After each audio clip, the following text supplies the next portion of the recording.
welcome you all to my YouTube channel Tattle Hub. Today our topic of discussion is exposure to social media. You might be hearing a news from Uttar Pradesh where 3 girls did suicide because phones were snatched from them because they were addicted to a Korean channel. Do you think this is a unique news? No. Because there are many other states who are suffering from this disease called social media. The top being Kerala, wherein 99 out of 100 have access to internet. Apart from Kerala, Telangana, Tamil Nadu, Maharashtra, Uttar Pradesh being the topmost states where this disease is commonly spreading. And the main prey for this one is minor. What do you think are the causes of this? The first one is cyberbullying, wherein minors are being threatened that their data will be exposed in public.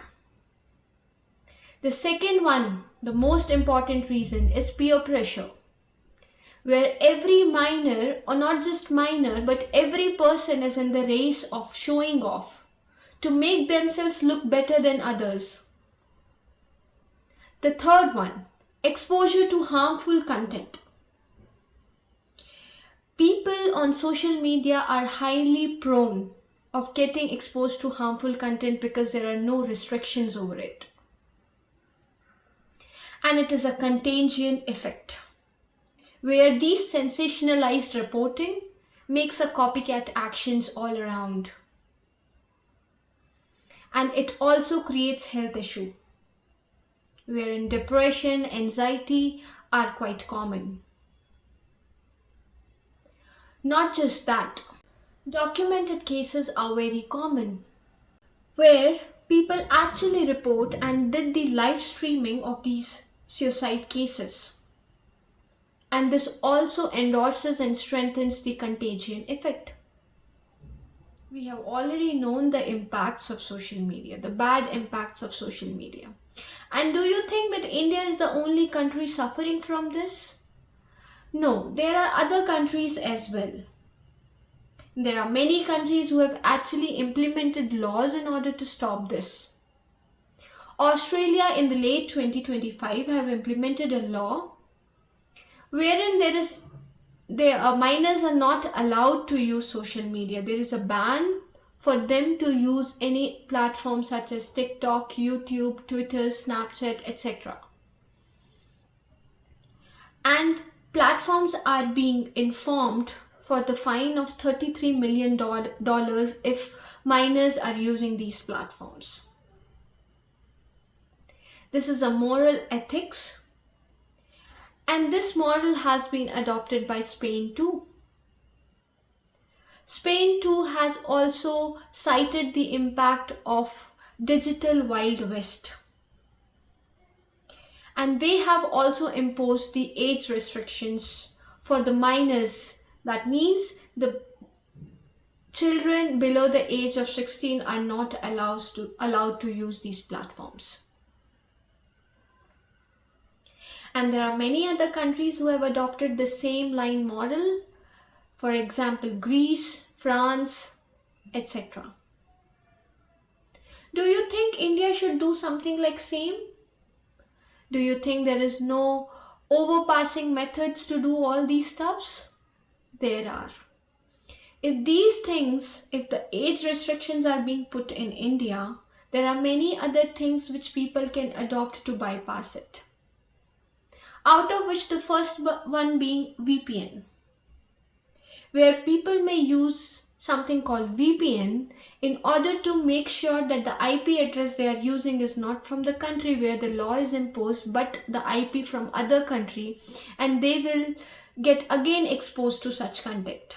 If such ban is being imposed in India, there are chances of mass surveillance.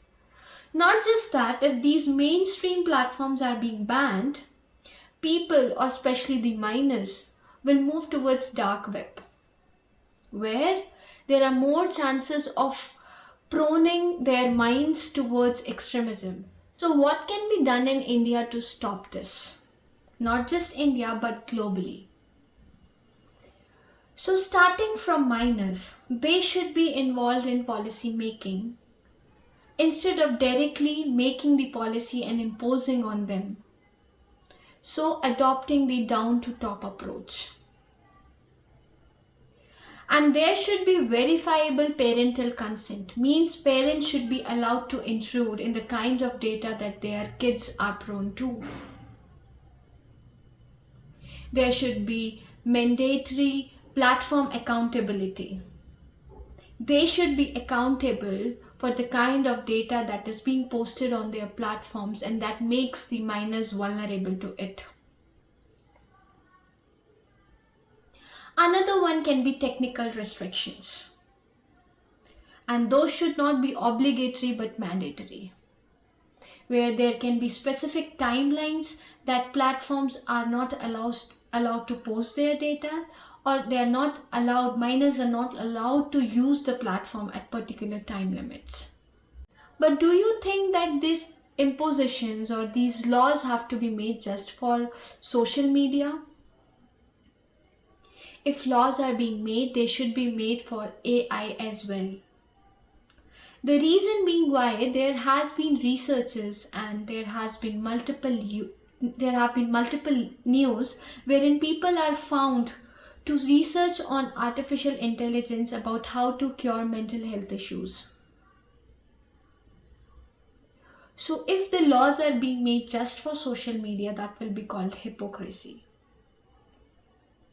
So these laws should be made for both, and these can be the possible suggestions in order to avoid the rising suicide cases in our country. Thank you very much for the discussion.